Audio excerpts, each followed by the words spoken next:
संतप्त मानस शांत हों जिनके गुणों के गान में, बेबर्धमान महान जिन विचरे हमारे ध्यान। इस समय सार कलश विधान की पूजन की जयमाला है 24 पेज पर। अपन इसका पाठ करते हैं। इसमें इस समय सार कलश क्या है, इस विधान में क्या है, ये सब बात इस जयमाला में बताई है। सभी लोग इसको बहुत ध्यान से सुने, ये पाठ कर रहे हैं तो उससे आपको ये अंदाज़ा लग जाएगा कि ये समय सार कलश विधान क्या है। विधान की बात नहीं है, इसमें जैन इसका जो स्वरूप है वो आएगा और उसकी चर्चा फिर अपन आरंभ करेंगे। अब बोलो। समय सार को साध कर बने सिद्ध भगवान, अनंत चतुष्टय के धनी श्री अरहंत महान। आचार्य पाठक मुनि प्रमत और अप्रमत, गुण में नित विचरण करे, मन करूं मैं नित्य। संस्कृत भाषा में निर्मित अत्यंत मनोरम, अरे विविध विध छंदों और अलंकारों से सज्जित इनको सभी लोग कलशा कहते हैं, आत्म रस से भरे कलश मन को हरते हैं। अध्यात्म शुरू के 2 छंदों में तो पंच परमेष्टि को याद किया है मंगलाचरण के रूप में, और उसके बाद में ये बता रहे कि ये समय सार कलश क्या है। कि संस्कृत भाषा में बने हुए विविध जो छंद हैं, अलंकारों से जो संजित हैं, इन छंदों को दुनिया कलशा कहती है और वे अध्यात्म रस से भरे हुए कलश हैं। माने कलशा क्यों कहती है, कलश क्या होता है। देखो, कलश तो अपने घर में घड़ा होता है ना, जिसमें अपन ठंडा पानी भरते हैं, रखते हैं, वो कलश कहलाता है। और अब ये मंदिर के ऊपर सबसे शिखर के ऊपर भी जो कलशा चढ़ाए जाते हैं, यद्यपि वो 7 कलश ही, 7 कलशों को एक दूसरे ऊपर रख करके रखने की वजह से उसे कलश कहते हैं, लेकिन उसे हमने आजकल ऐसा बना लिया है, अलग अलग से गढ़ लिया है कि अब वो कलशों जैसे लगते ही नहीं हैं कि इनका कलशों से कोई संबंध है। लेकिन वे 7 कलशों के या 5 कलशों के जितने भी कलश हम चढ़ाए हैं उसके ऊपर, तो उनका ही एक रूप है। और वो सब पहले मंदिर होता है, फिर मंदिर का शिखर होता है, फिर शिखर के ऊपर कलश चढ़ाए जाते हैं। मैंने जो मंदिर की सबसे ऊंची जगह है वो कलश है, सर्वोत्कृष्ट जो जगह है वो कलश है। एक तो उसे कलश कहते हैं, और दूसरे जो हमने कहा बिल्कुल ठंडा पानी मिट्टी के घड़े में भर कर अपन रखते हैं बढ़िया, उन्हें भी कलश कहते हैं। तो ये दोनों ही अर्थों को अपने ध्यान में रखकर इसके अर्थ पे ध्यान देना। अब मैं बीच में बार बार नहीं बोलूँगा, पूरा शांति से पढ़ने दूंगा जयमाला को, और फिर जो कुछ कहना होगा सबसे लास्ट में कहूँगा। हाँ बोलो। अध्यात्म रसामृत कूट कूट कर खूब भरा है, अमृत चंद्राचार्य देव ने इन कलशों में। समय सार का सार आ गया इन कलशों में, अमृत सागर समा गया है इन कलशों में। परम विशुद्धि आत्म की हो यद्यपि उनने, इसी भावना से सब अमृत कलश लिखे थे। फिर भी इनमें जो अनुपम अमृत बरसा है, उसकी महिमा अद्भुत एवं अपार है। इतने अनुपम कलश लिखे फिर भी कहते हैं, मैंने नहीं लिखे, पुद्गल की रचना है। इन सब का करता मैं हूँ ऐसा तुम कहकर, अधिक कहे क्या व्यर्थ मोह में नाच रहे हो। यद्यपि आए आत्मख्याति टीका के भीतर, पर स्वतंत्र ग्रंथों जैसा गौरव पाया है। कई स्वतंत्र टीकाएं इन पर लिखी गई हैं, अधिक कहे क्या ये अपने में स्वयं पूर्ण है। परमागम के कई रहस्य इनमें आए हैं, 1000 वर्षों से निरंतर पढ़े जा रहे। सबसे पहले हिंदी गद्य में राजमल ने इनकी टीका लिखी मनोहर बाल बोधनी। उसको पढ़कर रीझ गए कविवर बनारसी, उनने उन पर छंद लिखे अत्यंत मनोहर। समय सार नाटक के नाम से जाने जाते, सभी मुमुक्षु उन्हें प्रेम से गाते रहते। मैंने भी तो अरे किया है इन छंदों का, अक्षर सा पद्यानुवाद हिंदी भाषा में। आगे चलकर इस विधान की अर्घ्यावली में आप स्वयं ही उसका आस्वादन कर लेंगे।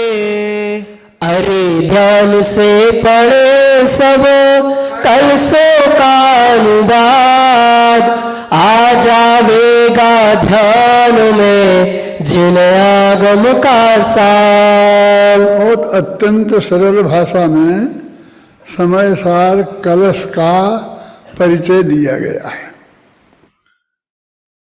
यद्यपि हमारे सारे विद्यार्थी इसमें बैठे सुन रहे हैं और समाज के जनता भी सुन रही है, और इसमें से अधिकांश लोग इस सब बात को बहुत अच्छी तरह जानते हैं, लेकिन जब कोई चीज लिखी जाती है तो ये समझ लो कि सामने कुछ नहीं जानते ऐसे लोग बैठे हैं कि ये समय सार क्या है, समय सार कलश क्या है, उसमें क्या वर्णन है, कैसे आया है, किसने बनाया है, ये कुछ जिसको पता नहीं है, बिल्कुल जीरो है, उसकी भी समझ में आ जाए, इस दृष्टि से ये जयमाला लिखी गई है। क्या तो देखो, संस्कृत भाषा में निर्मित अत्यंत मनोहर विविध छंद, विविध माने अनेक प्रकार के छंद, विविध माने अनेक प्रकार, विध माने छंद जो हैं और अलंकारों से सजे हुए ये जो छंद हैं, इनको लोग कलशा कहते हैं। आत्म रस से भरे कलश मन को हरते हैं। ये आत्म रस इसमें भरा हुआ है, ये कलश सबके मन को हरते हैं।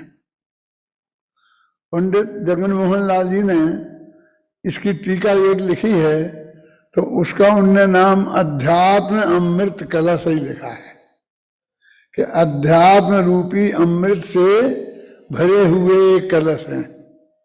जैसे अपन पानी, ठंडा पानी भरा रहता है ना, उसका नाम उन्होंने अध्यात्म अमृत कलश ही रखा है। इसीलिए तो लोग उसका भाव अच्छी तरह से समझ लें।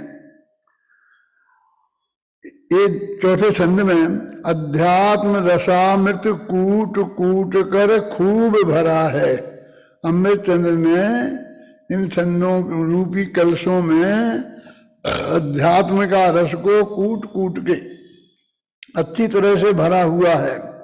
अमृत चंद्राचार्य देव ने इन कलशों में समय सार का सार आ गया इन कलशों में, अमृत सागर समा गया है इन कलशों में।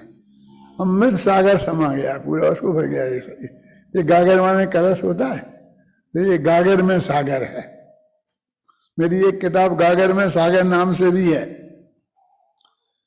वो प्रवचन सागर में हुए थे, है ना।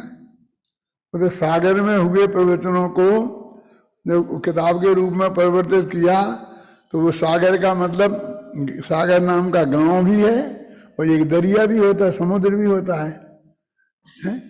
तो इस छोटी सी किताब में, छोटे से प्रवचनों में समुद्र भर दिया गया है अध्यात्म का, है ना। कहते अमृत चंद्राचार्य देव ने इन कलशों की रचना सिर्फ आत्मा की शुद्धि के लिए की थी, है ना। परम विशुद्धि हो, ऐसा आया था ना उसमें तीसरे छंद में। और बोलो छंद को। परम विशुद्धि आत्म की हो यद्यपि उनने, इसी भावना से सब अमृत कलश लिखे थे। फिर भी इनमें जो अनुपम अमृत बरसा है, उसकी महिमा अद्भुत है एवं अपार है। तो सिर्फ मेरे आत्मा में विशुद्धि आ जाए, इस भावना से लिखे थे। मुझे इतने बढ़िया बन गए हैं और इनमें पूरा अध्यात्म का, समय सार का रस आ गया है ना। हाँ, इतने अनुपम। हाँ, बोलो, पढ़ो। इतने अनुपम कलश लिखे फिर भी कहते हैं, मैंने नहीं लिखे, पुद्गल की रचना है। इन सब का करता मैं हूँ ऐसा तुम कहकर, अधिक कहे क्या व्यर्थ मोह में नाच रहे हो। अमृत चंद्राचार्य देव ने इतने बढ़िया कलश लिखे हैं कि दुनिया के मन को मोह लेते हैं, फिर भी कहते हैं मैंने नहीं लिखे। ये तो पुद्गल की रचना है, भाषा वगैरह पुद्गल है, और ये आहार वर्णा से लिखे गए हैं, जो वो वर्ण है ना, जो लिखे अक्षर हैं वे, ये सब पुद्गल की रचना है। फिर भी लोग ये कहते हैं कि मैंने लिखे हैं, ऐसा कहकर मुँह में नाच रहे हैं। आप समझिए ना, इसलिए वो कहते हैं कि ये लोग ऐसा कह के कि मैंने बनाए हैं, ये तुम्हारा मेरे प्रति मोह है, जबकि ये रचना तो पुद्गल की है। उन्हें इसका कर्तृत्व का अभिमान बिल्कुल भी नहीं है। ये बात इसमें कही जा रही है। और पढ़ो। यद्यपि आए आत्मख्याति टीका के भीतर, पर स्वतंत्र ग्रंथों जैसा गौरव पाया है। कई स्वतंत्र टीकाएं इन पर लिखी गई हैं, अधिक कहे क्या ये अपने में स्वयं पूर्ण है। ये कहाँ आए हैं, कैसे लिखे हैं? उनने अलग से कोई किताब नहीं लिखी थी। उन्होंने तो समय सार की आत्मख्याति नामक टीका संस्कृत भाषा में लिखी थी। तो संस्कृत भाषा का जो साहित्य है, उसमें कुछ गद्य साहित्य होता है, कुछ पद्य साहित्य होता है। अब कुछ लोग मिक्सर होता है, जिसमें गद्य भी होता है और पद्य भी होता है, उसे चंपू कहते हैं। गद्य पद्य मयम शास्त्रम चंपू इत्यभिधीयते। जो गद्य और पद्य में लिखा जाता है उसको चंपू कहते हैं। तो ये आत्मख्याति टीका एक तरह से चंपू के रूप में है। और इसको तो नाटक तो उनने कहा ही है, समय सार को नाटक। तो चंपू नाटकों में आता है। नाटक जो है वो गद्य में लिखे गए, पहले पद्य में भी लिखे जाते थे पूरे। अब समय सार नाटक पूरा पद्य में ही है ना, और गद्य में ही लिखे जाते थे पूरे। वो तो कई नाटक आपने देखे ही होंगे, लेकिन बीच बीच में पद्य आ जाते थे और वो गाने लगते थे और गद्य में लिखे जाते थे। तो ऐसा ही ये समय सार की आत्मख्याति टीका वो चंपू के रूप में लिखी गई। लेकिन वो चंपू में तो बीच बीच में आए नहीं। अब इनको निकाल के अलग रख दो तो वो अलग से एक पूरी किताब जैसी लगती है। ऐसा नहीं लगता है इसमें कोई कमी है। वो बीच बीच में जो गद्य हिस्सा है ना वो छोड़ दिया और पद्यों का संकलन किया तो भी वो स्वतंत्र ग्रंथ जैसा लगता है। और इसमें बहुत रहस्य आए हुए हैं, इसलिए कई लोगों ने इसको स्वतंत्र रूप से टीकाएं इस पर लिखी। देखो, यद्यपि आए पढ़ो 7वां छंद फिर। यद्यपि आए आत्मख्याति टीका के भीतर, पर स्वतंत्र ग्रंथों जैसा गौरव पाया है। कई स्वतंत्र टीकाएं इन पर लिखी गई है, अधिक कहे क्या ये अपने में स्वयं पूर्ण है। माने ये कलश अपने आप में परिपूर्ण है, इन्हें किसी दूसरे की जरूरत नहीं है। वो गद्य वाले हिस्से को अलग भी कर दें तो भी वो किताब अधूरी नहीं लगती है, बीच में टूटी हुई नहीं लगती है। ये स्वयं में परिपूर्ण है और इसमें बहुत मार्मिक अध्यात्म के रहस्य आए हैं। पढ़ो। परमागम के कई रहस्य इनमें आए हैं, 1000 वर्षों से निरंतर पढ़े जा रहे। सबसे पहले हिंदी गद्य में राजमल ने इनकी टीका लिखी मनोहर बाल बोधनी। सबसे पहले 1000 वर्ष पहले लिखे गए थे और 500 वर्ष पहले पांडे राजमल जी ने, जो यहीं जयपुर से जो उधर जाते हैं ना अलवर की तरफ, तो रास्ते में एक गांव आता है जिसे आजकल विराट बोलते हैं, विराट, और वो है विराट नगर। उसमें ये पांडे राजमल जी रहते थे, एक भट्टारक थे, उनके यहाँ रहते थे। बहुत अच्छे विद्वान थे, संस्कृत भाषा के बहुत अच्छे विद्वान थे। ऐसी धारा प्रवाह संस्कृत बोलते थे, छंद लिखते थे ऐसे जैसे गद्य में बोल रहे हो। मैंने गद्य में पढ़ते जाओ चाहे पद्य में, पंचाध्यायी इनने लिखी है। उनके छंदों को पढ़ो तो बहुत के गजब के विद्वान थे संस्कृत भाषा के। हिंदी भाषा उस वक्त बनी ही नहीं थी, हिंदी भाषा का गद्य का विकास नहीं हुआ था, पद्य में तो लिखा जाता था। तो सबसे पहले वो कलश टीका इनने हिंदी गद्य में लिखी। वो उस जमाने की जितने भी जो भी उपलब्ध होता है हिंदी में गद्य साहित्य, उसमें सर्वोत्कृष्ट उसकी फाउंडर मानी जाती है। हिंदी गद्य की फाउंडर वो टीका है ना। बाल बोधनी है, बाल बोधनी मैंने एक एक शब्द का अर्थ उन्होंने बीच बीच में निकाल के लिखा है। हाँ, अभी पढ़ो अगला छंद।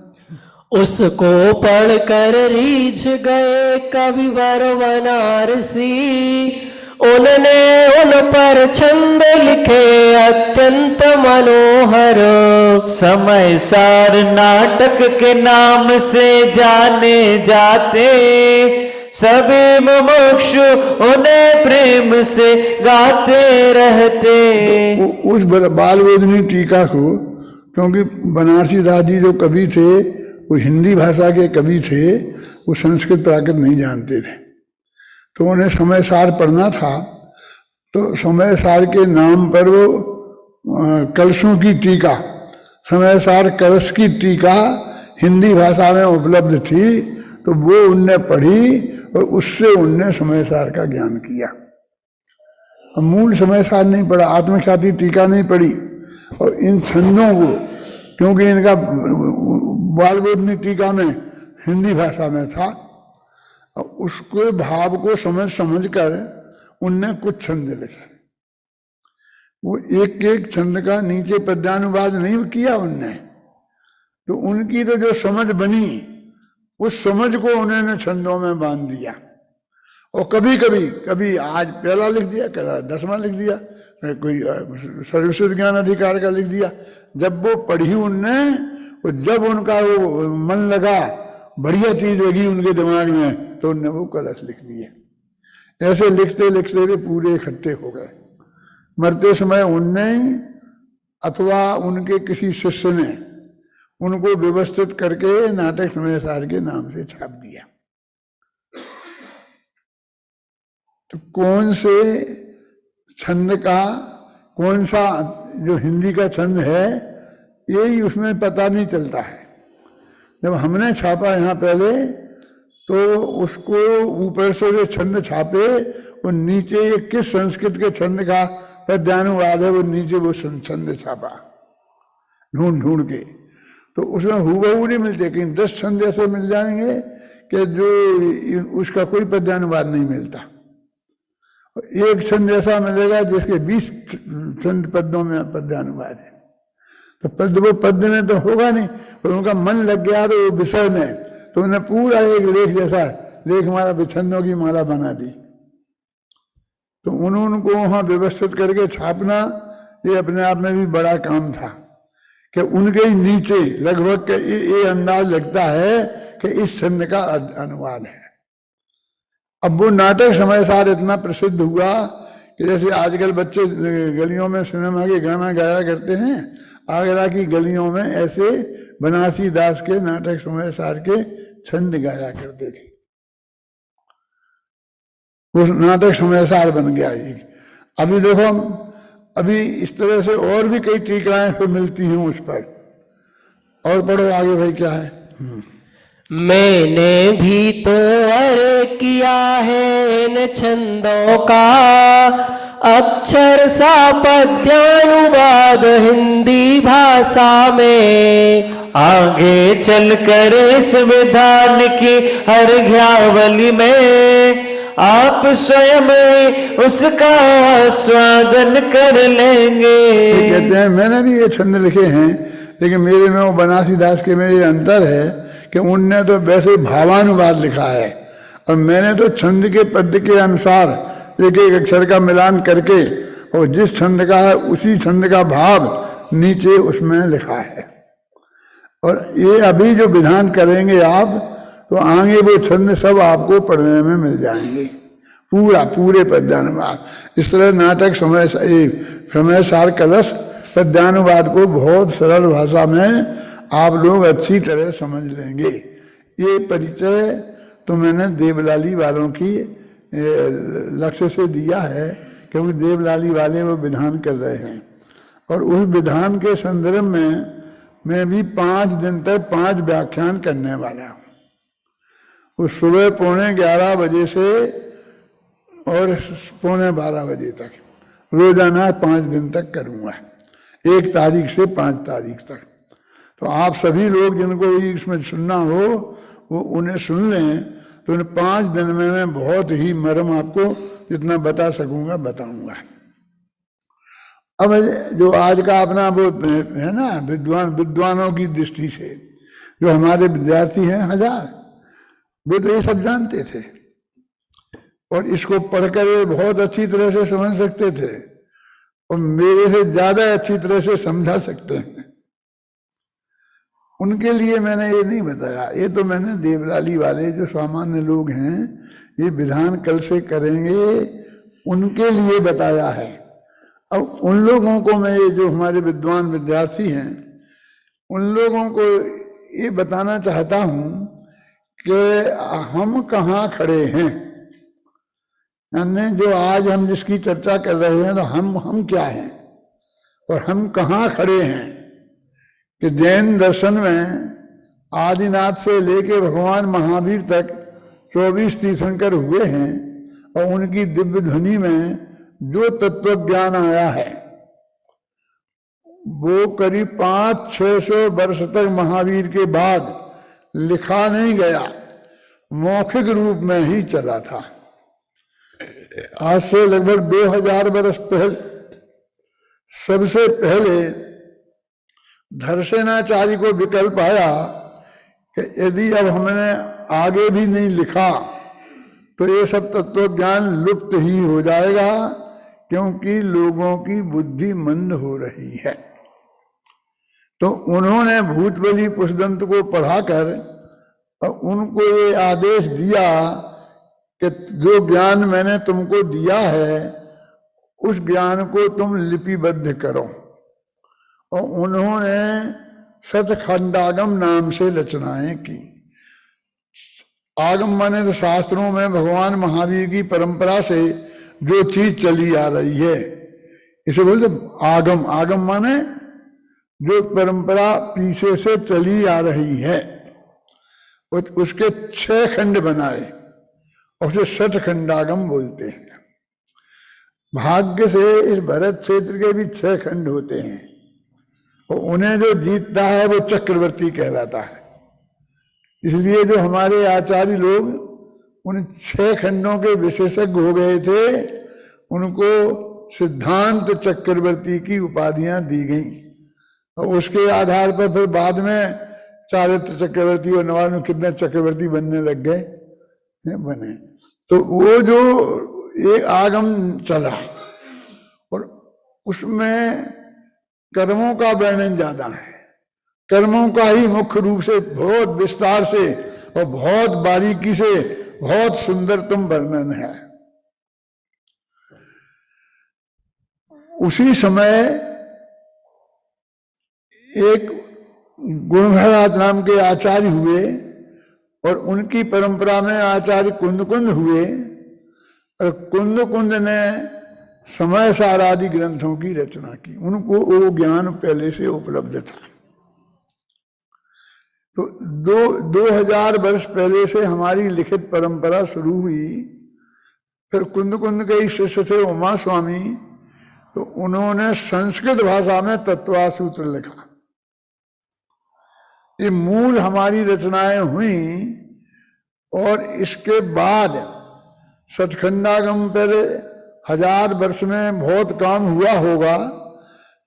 आचार्य कुंद ने भी परिक्रम नाम की टीका लिखी थी, लेकिन वो मिलती नहीं है। वो 1000 वर्ष का काम हमें उपलब्ध नहीं होता है, लेकिन 1000 वर्ष बाद एक वीरसेन आचार्य हुए। उन्होंने उन पर धवल, जय धवल और महाधवल ये टीकाएं लिखी और इन टीकाओं के माध्यम से बहुत विस्तार से उस बात को बल मिला और उसके आधार पर नेमिचंद सिद्धांताचार्य ने, नेमिचंद सिद्धांत चक्रवर्ती ने सबसे पहले गोमटसार, जीवकांड और कर्मकांड ये सार के रूप में लिखा। ऐसा कहा जाता है कि वो ग्रंथ कोई आचार्य देव पढ़ रहे थे और ऐसे में कोई गिरस्थ आ गया तो उन्होंने वो पढ़ना बंद कर दिया और बात करने लग गए। तो उन गृहस्थों ने कहा, महाराज आपने ऐसा क्यों किया? कि भैया ये गृहस्थों को नहीं सुन सकते। तो उन्होंने कहा इसका ज्ञान हमें कैसे होगा? तो नेमिचंद सिद्धांत चक्रवर्ती थे ना, तो नेमिचंद जी से और चामुंड राय ने कहा कि आप इसका सार लिख दो तो हमको भी ज्ञान हो जाए। तो उन्होंने गोमट सार, जीवकांड, कर्मकांड ये सब कहना वो है ना, 2-3 ग्रंथ और हैं। लब्धिसार, छपनासार, देखो एक प्रसिद्ध नाम है और मैं भूलने लग गया धीरे धीरे। तो इस तरह वो गोमट सार से हम लोगों ने उससे ही पढ़ा और उस परंपरा से, वो ज्ञान की परंपरा जो भूतबली पुष्पदंत की थी, वो परंपरा हमारे अब तक हम तक आई और हमने आप लोगों को भी पढ़ाया। जितना भी जैसी भी पढ़ाई तो वो ज्ञान भी आप तक आया। कुंदाचार्य के साथ भी ऐसा ही हुआ कि उनके शास्त्रों पर भी 1000 साल तक काम हुआ होगा, लेकिन कोई विशेष काम उपलब्ध नहीं होता है। लेकिन अमृतचंद्राचार्य देव ने सबसे पहले आत्मख्याति नामक जो टीका लिखी, जिसमें जो कलश हैं जिनकी चर्चा अपने यहाँ करने वाले हैं, जिनका अपने यहाँ विधान पूजा होने वाला है, वो परंपरा है ना, अमृतचंद्राचार्य ने, और उसके बाद जयसेनाचार्य ने, और उसके बाद पांडे राजमल जी ने, पांडे बनारसी दास ने, फिर जयचंद जी छाबड़ा ने और विद्वानों ने, कानजी स्वामी ने, ये सारा काम किया और आज तक आप तक आई वो परंपरा भी आप तक आई। 2 परंपराएं आपके पास आ गई, एक वो गोमट जीवकांड के माध्यम से और एक समय सार के आत्मख्याति टीका, इनके माध्यम से 2 परंपराएं आप सब विद्वानों के पास आ गई। तीसरी जो तत्वा सूत्र की परंपरा थी, उस पर सर्वार्थ सिद्धि शायद 6वीं शताब्दी में, फिर 8वीं शताब्दी में अकलंक देव ने राजवार्तिक, फिर उसके बाद विद्यानंद जी ने श्लोक वार्तिक, ऐसे बड़े बड़े महान ग्रंथ लिखे। उनके माध्यम से वो सिद्धांत परंपरा आई। फिर तत्वा सूत्र के रूप में उसकी और हिंदी भाषा में भी टीकाएं लिखी गई। अपने राम जी भाई ने भी लिखी, मैंने भी लिखी, और आज तक वो आपको पढ़ाई जाती है। तो आप तक वो उमा स्वामी की परंपरा भी आ गई। मैं कहना अपन कहाँ खड़े हैं, ये जगह मैं आपको नक्की कर रहा हूं, आप लोग सब जानते भी हैं, लेकिन मोटा मोटा हम उन तीनों परंपराओं के एक तरह से छोटे रूप में भी सही, लेकिन उत्तराधिकारी हैं आज। फिर समंत भद्राचार्य ने न्याय की परंपरा सारी निकाली उनमें से हैं, और उसमें आश्रयश्री वगैरह एक ग्रंथ आए सामने। तो ये चौथी परंपरा आई। फिर वो जतन श्रावकाचार्य लिखा, मुनि और श्रावकों के आचरण के शास्त्र भी लिखे गए। तो वो न्याय की परंपरा भी आप लोगों को तक आई है, न्यायदीप का परीक्षा मुक्त और आदि ग्रंथों के माध्यम से। और आचरण की जतन श्रावकाचार्य प्रसादी उपाय आदि ग्रंथों के माध्यम से वो सदाचार की परंपरा, शरणान योग की भी परंपरा आज तक आई। वो जो वीर सेन स्वामी हुए थे जय धवल धवला वाले, उनके शिष्य थे जिनसेन। तो उनने आदि पुराण लिखकर भगवान आदिनाथ का बहुत विस्तार से चरित्र लिखा 1000 पेज में। तो इस तरह हमारा पुराण का आगम आया। बाकी 23 तीर्थंकरों की कोई ज्यादा विस्तार से चर्चा ज्यादा नहीं है पुराण में, वो ऋषभदेव का ही सबसे ज्यादा है। और फिर उसके बाद में इस जगत में राम कथा और कृष्ण कथा और चलती थी, इसलिए उनके आधार पर हरिवंश पुराण वगैरह में बना करके पांडवों की, राम की ये सारी कहानियां परम पुराण वगैरह में आपके माध्यम से आई, जो भी आप लोगों ने पढ़ी। तो इस तरह जो जैन धर्म का आगम जहाँ से शुरू हुआ है, वो सब फैलते फैलते, और जैसे कल से है ना, ऐसे साहित्य में भर के आपके पास आ गया। वो ठंडा ठंडा पानी आपने पिया। आज आप उसके विशेषज्ञ विद्वान पूरे जैन समाज में हैं। उस परंपराओं को आगे बढ़ाने वाले आप ही लोग हैं। अपन कहाँ खड़े हैं?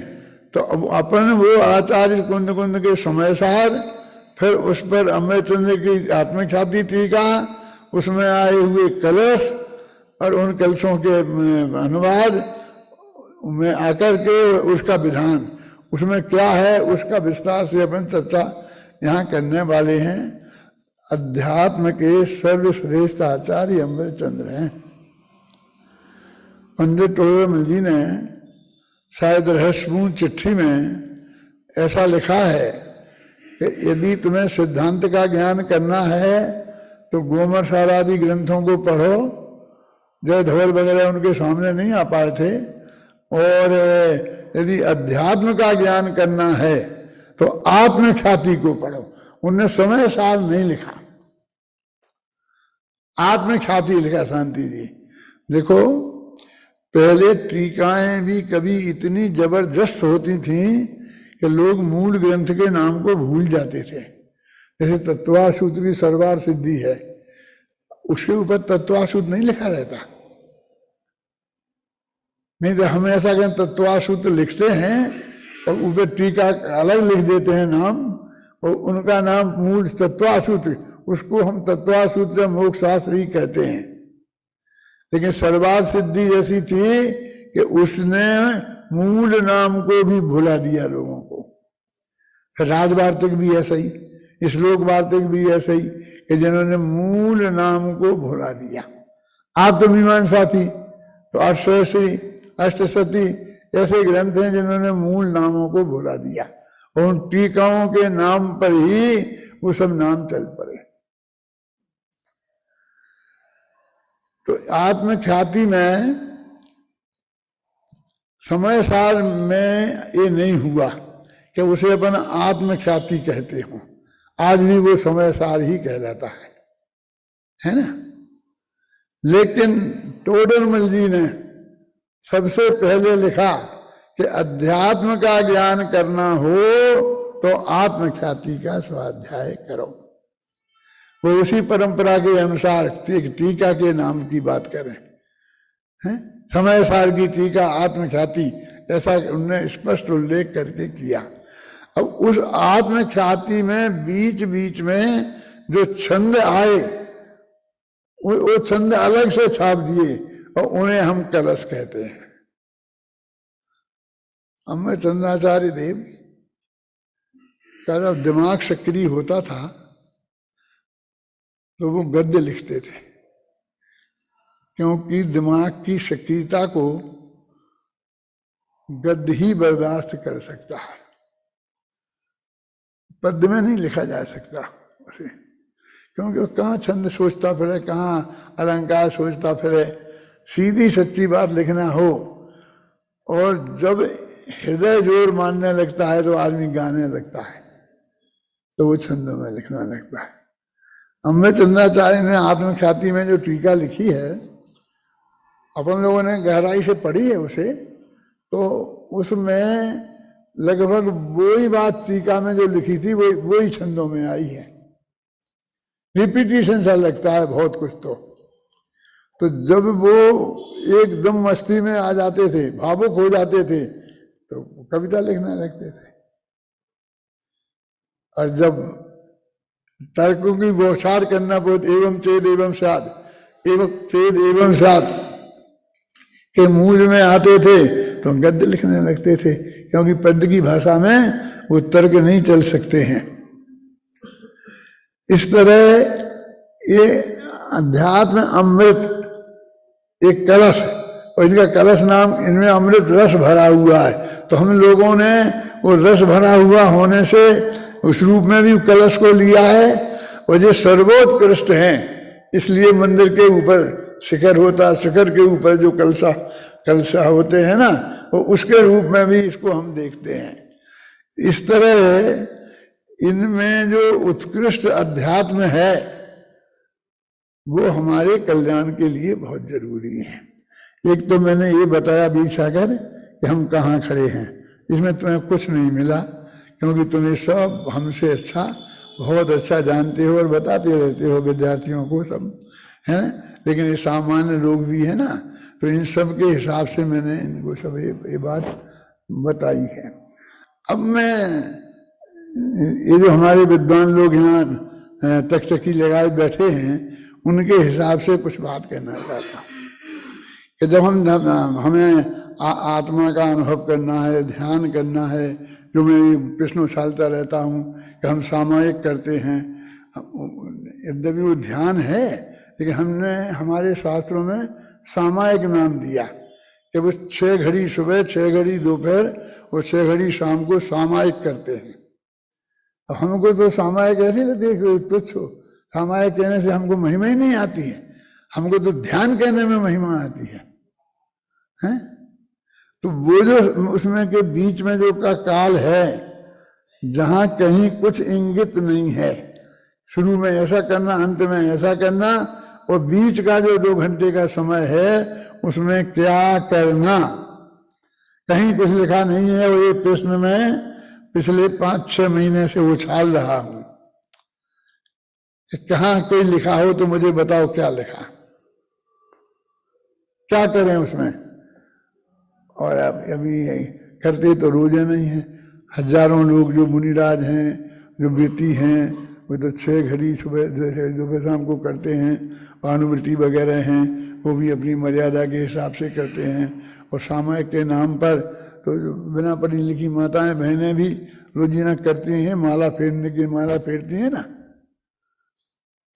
लेकिन वो बीच के पीरियड में जो पुरानी कुछ रचनाएं हैं, भक्तांबर हैं, नमोकार मंत्र हैं, और बस उनको पढ़ लेती हैं, तो वो तो पाठ है, और पाठ तो आमनाय नाम का स्वाध्याय है, वो ध्यान और सामयिक तो नहीं है। तो क्या करें, तो उनने जब ध्यान की बात करी तो सबसे पहले ये कह दिया कि कुछ करो मत। लोग कहते क्या करें क्या करें, हर एक के दिमाग में प्रश्न है। तो पहला चोट लगाई करो मत, मां चिट्ठई। तो क्या बोले कि मां जम्पई, बोलो मत। उनने ये नहीं बताया क्या बोलो। तो फिर क्या सोचें, शुद्धो हम बुद्धो हम निरंजनो हम, कि मां चिंतई। तो उन्होंने करने का, बोलने का और सोचने का सबका निषेध कर दिया। अब क्या करो ये बात नहीं कही। कोई कोई कहते हैं आत्मज्ञान करो, ये करो, अपनी अपनी तरफ से बोलते हैं, लेकिन कहीं कोई वो वाक्य आगम का निकाल के बताएं क्या करें। मैंने कोई बांधने की कोशिश की थी, स्वयं को जानो, लेकिन तत्काल ही लिखना पड़ा कि जानो नहीं, जानना होने दो तुम सहज, है ना। तो वो जो सहज ज्ञान, ज्ञान तो कहीं जा नहीं सकता, क्रिया तो जड़ पुद्गल की थी, क्योंकि वो भाषा, उसका आहार बगना का काम था ना, भाषा बगना का काम था, भाषा सोचना मनु बगना का काम था। तो वो तो गया, उस पर से तो हम हट गए, लेकिन ज्ञान तो आत्मा का स्वभाव है ना, तो वो कहाँ जाए। देखो, करना और भोगना और तीसरा जानना, तीन चीजें हैं। करना, भोगना और जानना। शांति जी, तो करने में और भोगने में उनने कर्ता और भोक्ता, और ये मैं हूं, ये मेरे, मैं इनका स्वामी हूं, इनको तो ये चार बोल ले लिए। वो चार बोलों से उनने सर्वथा कि निश्चय से वास्तव में आत्मा पर द्रव्य का कर्ता है ही नहीं, भोक्ता है ही नहीं, मजबूती से निषेध कर दिया। क्यों जरूरी था? क्योंकि अभी वो जो वो कह रहे हैं ना, जो बीच में करना है, अकेला जानो, बस जानते रहो जानते रहो, कुछ करो नहीं, कुछ भोगो नहीं। उनका तो नहीं के रूप में कहा, और इसको यही करते रहो इस रूप में कहा।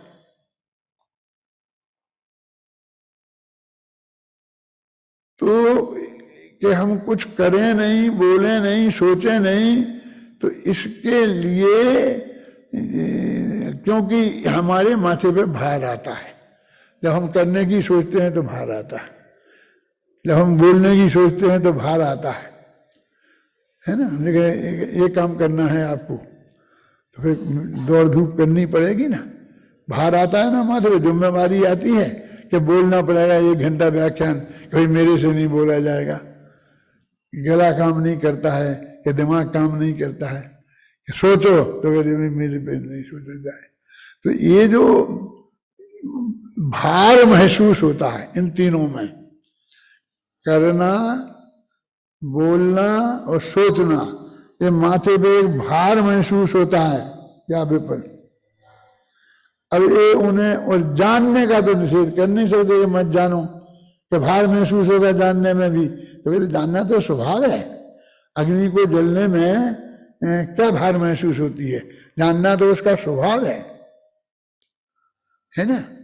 तो कहते जानना तो उसका स्वभाव है, तो जानने का निषेध नहीं किया, तो बस सहज जानना होने दो। अब वो बीच के पीरियड में बस सहज जानना होने दो।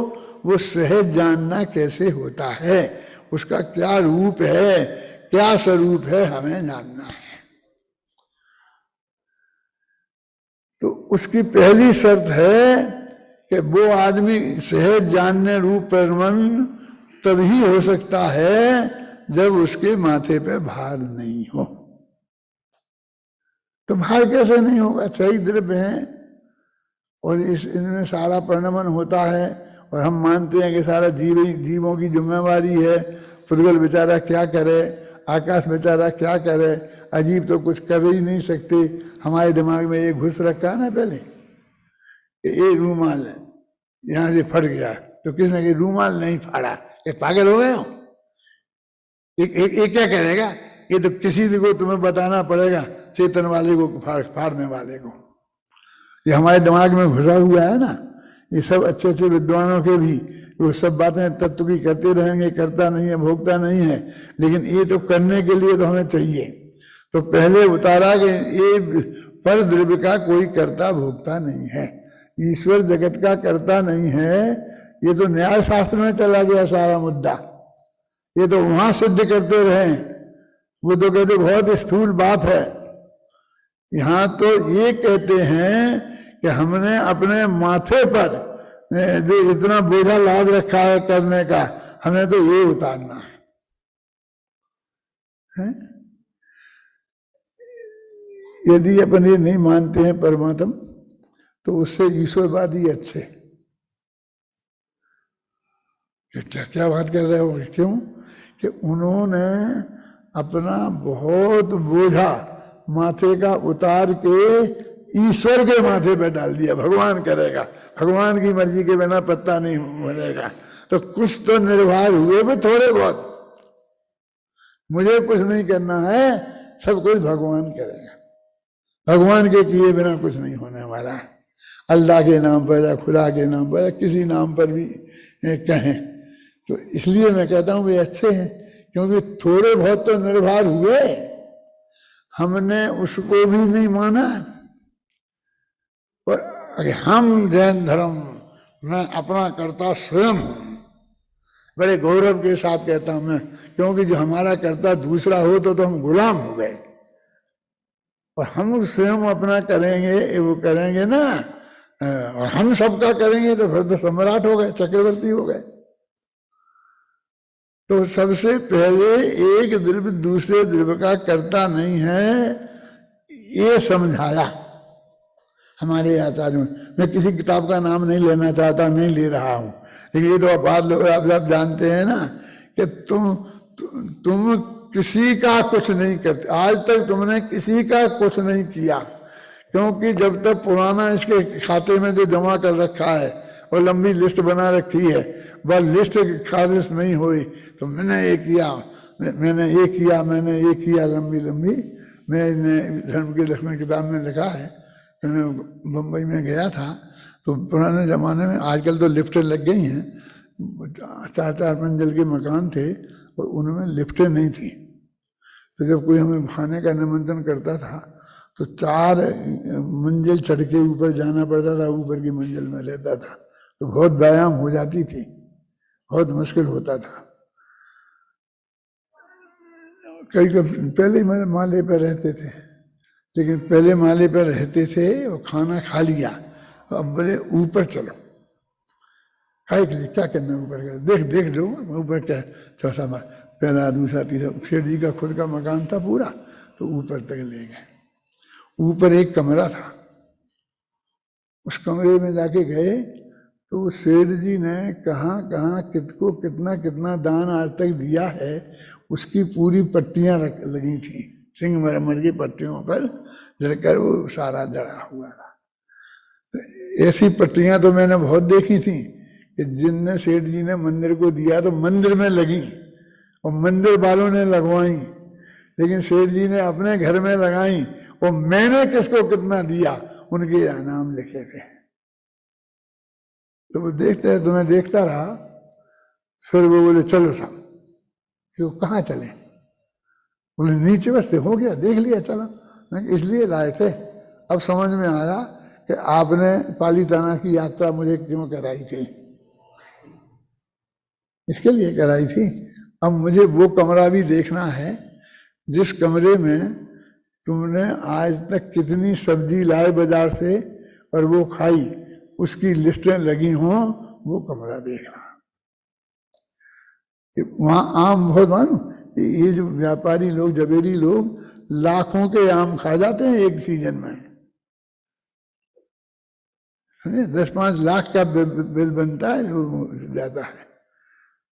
तो ये आम कितने के खाए वो लिस्ट देखनी है। तो वो बोले साहब क्या बात करते हो, कोई खाने पीने की इसका भी लिखाई लिस्ट लगाई जाती है क्या, इसका भी हिसाब रखा जाता है क्या? मैंने कहा हाँ, इसका हिसाब कैसे रखोगे, वो तो दान तो तुमने हिसाब से दिया है, इसलिए उसका हिसाब रखा जा सकता है। ये पाप तो बेहिसाब किया है, इसलिए इसका हिसाब नहीं रखा जा सकता है। माने एक कर्तृत्व का मामला इतना जोरदार है, तो सबसे पहले जो इसने ऐसा मान रखा है, मैंने पर का ये किया, पर का ये किया, इसको माथे से उतारा कि तूने रंच मात्र भी किसी का कुछ आज तक नहीं किया, तेरी ये सारी लिस्टें झूठी हैं, कोई कर ही नहीं सकता। आप उसमें अत्यंता भाव की वज्र की दीवार है, और ना तूने किसी को भोगा है, करता भी नहीं, भोगता नहीं, तू किसी का स्वामी नहीं, तू पर रूप नहीं। एक तुम तो करते तो भोगतित्व का पूरी तरह निषेध कर दिया, इतना भार तो ये उतार दिया, हालांकि वो भी हमने उतार के फेंका नहीं है। ऐसा हम समझाते रहते हैं और ये मानते रहते हैं, मैंने इतना किया, मैंने इतना किया, मैंने इतना किया, करते रहते हैं कि नहीं करते रहते। इसी में अम्बेचंद्र तो ये लिखते हैं कि मैंने किया नहीं है ऐसे मोह में तुम मत नाचो। पढ़ी थी ना पंक्ति, पढ़ के सुना भाई। इतने अनुपम कलश लिखे फिर भी कहते हैं मैंने नहीं लिखे, पुद्गल की रचना है।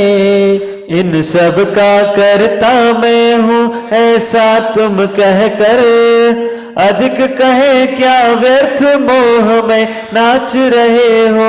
इसी जयमाला का अंतिम छंद पढ़ो, जिसमें मैंने ये लिखा कि मैंने बनाया है, तो पढ़ो। मैंने भी तो अरे किया है इन छंदों का, अक्षर सा पद्यानुवाद हिंदी भाषा में। आगे चलकर इस विधान की अर्घ्यावली में आप स्वयं ही उसका आस्वादन कर लेंगे। तो क्या है हमारी स्थिति, हम समझते हैं। यानी यहाँ ये भी कहते जाते हैं, अमृतचंद्र ने इतनी महान बात लिखी, ये भी कहते जाते हैं, और साथ में ये, अरे ये तो मैं क्या, ये तो अमृतचंद्र ने भी लिखा होगा कि ये मैंने किया। ये भी कहेंगे, वो भी नहीं की अपेक्षा बताएंगे, जिसकी अपेक्षा नहीं किया, और जो अपेक्षा है वो भी बताएंगे। ज्ञान राग तो मेरो मिलो, करनो धरनो तनु को मिलो, कागज मसी अक्षर आकार, लिखिया अर्थ प्रकाशन हार। ये तो ज्ञान और राग तो मुझे ज्ञान था, और फिर राग भी हुआ था कि घुमर सार की मैं टीका लिखूं। तो ज्ञान और राग तो मेरो मिलो, वो करनो धरनो ऐसे यहां से उठाकर ऐसे लिखना है, ये सब तनु को भिलो, ये शरीर का हुआ है। और कागज पर मसी माने स्याही अक्षरों के आकार में फैलती गई। क्या? कागज मसी अक्षर आकार, तो उस मसी ने लिखिया अर्थ प्रकाशनहार, अर्थ प्रकाशन करने वाला अर्थ लिखा है, ठीक है ना। तो तुम्हारा नाम क्यों लेते हो कि भाई तुम्हारा नाम, क्योंकि हमारा ज्ञान और राग मिला था ना, इतना तो है। तो वो अपेक्षा भी बता दी ना, तो लेकिन अपन बिल्कुल तो नहीं हटे ना, वैसे हमें चंद्राचार्य जैसे। तो रम जी ने भी ये लिख दिया ना कि ज्ञान राग तो मेरो मिलो। फिर ये इस स्थिति में ये चीज बनी है, और एक एक चीज अभी हम इन दिनों में जो गंभीरता से अध्ययन कर रहे हैं कि एक एक चीज अभी ऐसा होता गया, वो तो बहुत दूर है, वो तो अनादिकाल से नक्की था कि ऐसा होता जाएगा और ऐसा लिखा जाएगा, और उसमें बोलने में तो वो सब अनादिकाल से ही नक्की था। अब ये समझ में आ रहा है।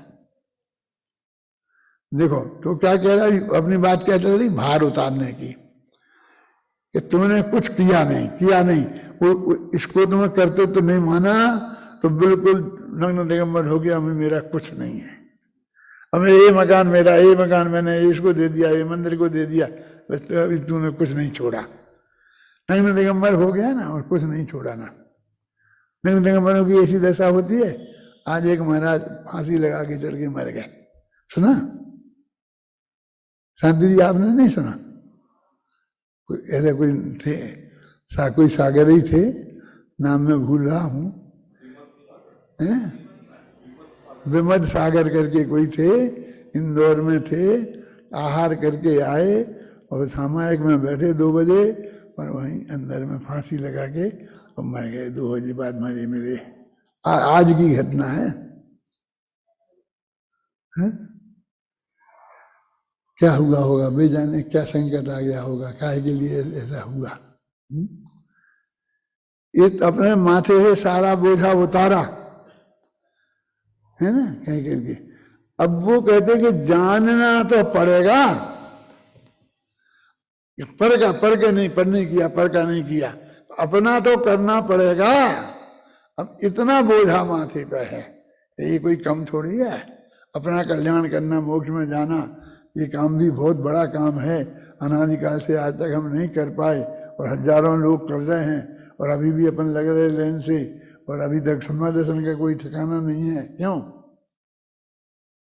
तो कितना भार है माथे पे कि देह छूटने के पहले देह से भिन्न भगवान आत्मा एक दफे तो अनुभव में आ जाए, बस मेरी तो यही तमन्ना है। क्यों जिनको है यही तमन्ना है, कुछ और है? तो इतना भार तेरे माथे पर है। अब ये अमृतचंद्राचार्य हैं जिनका ये अमृत है कि वो कहते ये भार भी तेरे माथे पर नहीं है, तो कौन करके आगे करेगा? करेगा तो बेटा तुम ही, होएगा तो तुम में ही, और उसके कर्ता भी तुम ही कहलाओगे। क्यों? यह परिणमति सा कर्ता, क्योंकि उस ज्ञान रूप तुम ही परिणमित होगे, केवल ज्ञान रूप, तो उसके कर्ता भी तुम ही कहलाओगे। लेकिन तुम्हें करना कुछ नहीं है। इससे मजा और क्या होगा? करना कुछ नहीं और करता भी हम। जगत में है चलता है ना कि तुम्हें कर, वो कहते देखो बस आपको सहन करना है या आपने किया, आपको करना कुछ नहीं है, वो हम सब कर देंगे। तुम करने को तैयार हो? न मालूम कि मेरे नाम पे क्या कर देंगे और क्या लिख देंगे कि मैंने क्या किया है। वो कहते हैं कि तुम वो सब नक्की है अनादि से, और वो ही वैसा ही होने वाला है। तुम्हें कुछ नहीं करना है, कि निर्णय तो करना है कि कुछ नहीं करना है। कि साहब आपको मुख प्रकाशक में लिखा है कि तुम तो तत्व ज्ञान का अभ्यास कर, तो कुछ तो लिखा, यानी भाषा तो अंत में वहीं तो आगे आ पड़ती है। तो वो जो कि अपना भी सब नक्की है, अपनी भी एक एक समय की पर्याय नक्की है, ऐसा कहकर तेरे को निर्भर किया है।